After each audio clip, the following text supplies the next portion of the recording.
Sir वैसा कोई question नहीं है सर, बस ये पूछना है कि जैसे आप एक आईआईटी हैं, आईआईटी में आईआईएम है और आईएएस भी थे, मतलब आपने छोड़ दिया आईएएस, सब कुछ कन्फ्यूजन आप में भी रही होंगी, मतलब कुछ ना कुछ माइंड में सर क्या मतलब कैसे कौन सा मतलब क्या सिचुएशन थी कि आप इतने ज़्यादा मतलब नॉलेजेबल और इतने ज़्यादा काम कॉन्फिडेंट कैसे, मतलब कहाँ से ऐसी एनर्जी क्या सीक्रेट्स?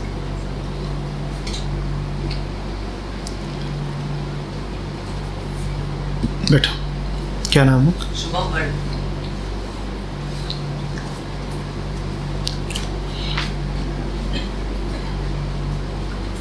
शुभम, दूर से देखो तो ऐसा लगता है जैसे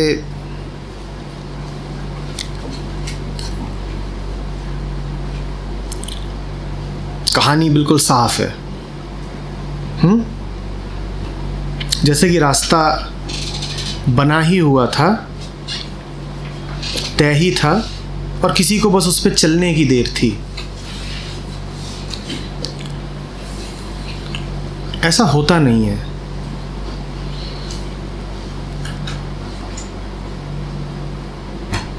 एक कदम से जब अगला कदम रखा जाता है तो थोड़ा सा तो उसमें डर भी होता है, अस्पष्टता भी होती है, अनिर्णय भी होता है, सब होते हैं।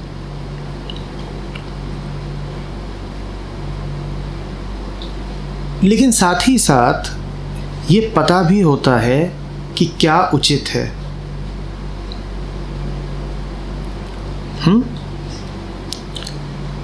हम इंतज़ार नहीं कर सकते कि जब तक 100% स्पष्ट नहीं हो जाएगा कदम आगे नहीं बढ़ाऊंगा। हम इंतज़ार नहीं कर सकते कि जब तक डर बिल्कुल शून्य नहीं हो जाएगा कुछ करूंगा ही नहीं। डर रहेगा, कोहरा रहेगा, उसी में टटोलते टटोलते आगे बढ़ना होता है। ऐसा नहीं है कि विपरीत या विरोधी विचार नहीं उठते, बिल्कुल होगा। तुम एक ऐसी नौकरी छोड़ रहे हो जो पाने के लिए दुनिया बेताब रहती है और जिसके लिए तुमने भी समय लगाया था, मेहनत करी थी, तो निश्चित सी बात है कि कुछ भीतर से विरोधी विचार उठेंगे।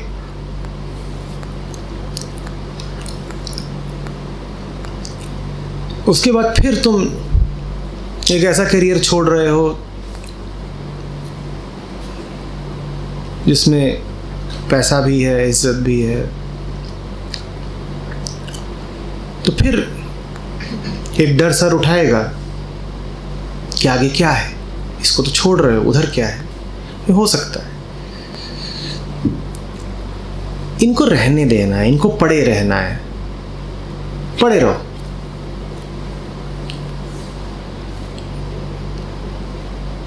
मज़ा तब है जब इनके होने के बावजूद तुम चलते रहो।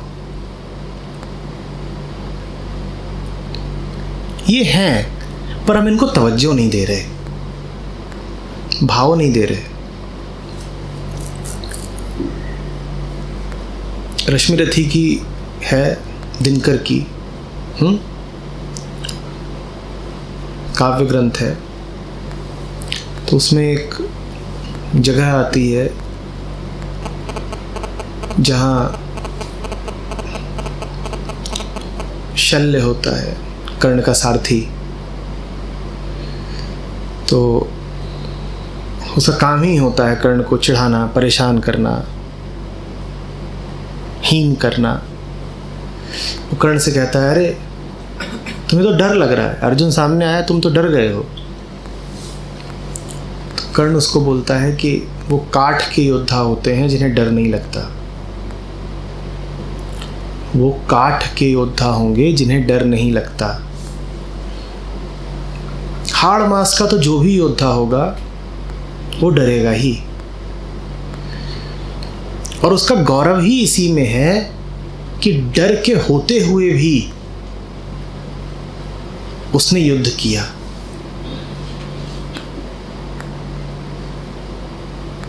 इंसान होने का मतलब ही यही है कि एक तल पे आत्मा है तो दूसरे तल पर तमाम तरह के विचार, डर, परेशानियां, चिंताएं, अहंकार वो मौजूद रहेंगे। इंसान होने का मतलब ही है कि दोनों तल सदा मौजूद रहेंगे। पर तुम्हें देखना है कि तुम्हें किस तल को वरीयता देनी है। तुम्हें डर के साथ डर जाना है या तुम्हें आत्मा के साथ निर्भीक रहना है। यह फैसला करने का हक है तुम्हें। डर उठेगा, लेकिन अब तुम जानो तुम्हें उसके सामने घुटने टेक देने हैं या कहना है कि डर तू बड़ा है पर तुझसे कहीं ज़्यादा महत्वपूर्ण कुछ और है। मैं तेरे कारण रुक नहीं सकता।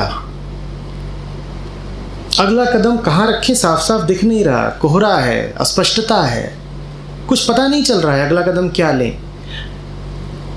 खतरा भी है, गिर सकते हैं, पता नहीं कहाँ कदम रख दिया, लेकिन हम वो खतरा उठाएंगे।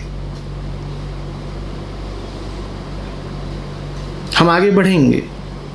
गिरने की संभावना है तब भी आगे बढ़ेंगे। हो सकता है गिर भी जाएंगे तो उठेंगे, फिर आगे बढ़ेंगे।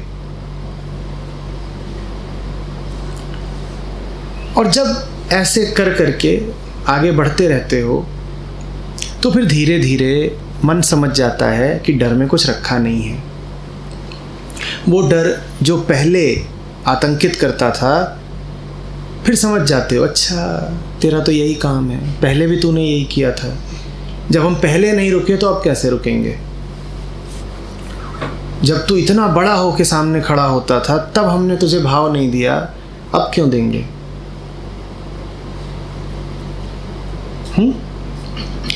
डर रहेगा, हमेशा रहेगा।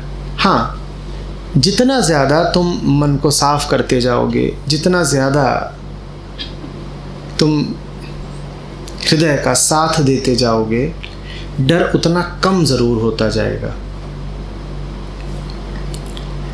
और ये बहाना तो कभी तुम बनाना ही नहीं कि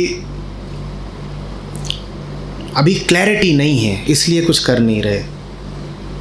न मुझे थी न तुम्हें होगी। पूरी स्पष्टता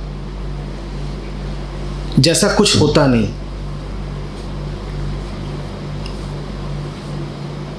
बिल्कुल दूर क्षितिज तक साफ दिखाई दे, ये सुविधा किसी को मिलती नहीं। बीच में हमेशा कुछ बादल रहेंगे, कुछ कोहरा रहेगा ही रहेगा। बीच में लगातार कुछ ऐसा रहेगा जो अस्पष्ट होगा, धुंधला होगा, अज्ञात होगा। उसी अज्ञात में जीना है। हिम्मत चाहिए ना उसके लिए। अज्ञात में भी जीने की हिम्मत को कहते हैं श्रद्धा। जानते नहीं हैं कल क्या होगा, पर फिर भी आगे बढ़ रहे हैं। बिल्कुल नहीं जानते कल क्या होगा, फिर भी आगे बढ़ रहे हैं। पूरी तरह ये भी नहीं पता है कि जो कर रहे हैं वही उचित है कि नहीं, क्योंकि मन में ही विरोधी स्वर उठते हैं बीच बीच में जो कहते हैं गलत करा गलत करा। बीच बीच में शंकाएं आने लगती हैं, लेकिन फिर भी बढ़ रहे हैं। इसी का नाम है श्रद्धा।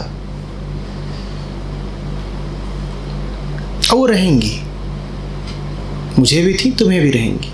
कोई आता है तुमसे कहता है कि नहीं नहीं नहीं नहीं, सब बिल्कुल साफ हो जाएगा आईने की तरह, तो फिर उसने जीवन कभी जिया नहीं है। क्योंकि जीवन का तो अर्थ ही है द्वैत। जीवन का तो अर्थ ही है कि शंका और संदेह उठेंगे ही।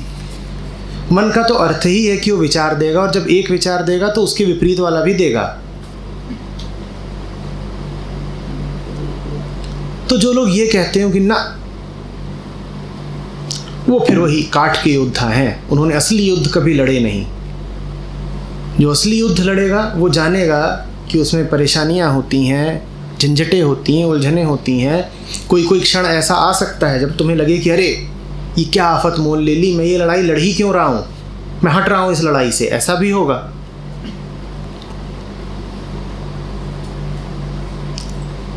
लेकिन हटना नहीं है।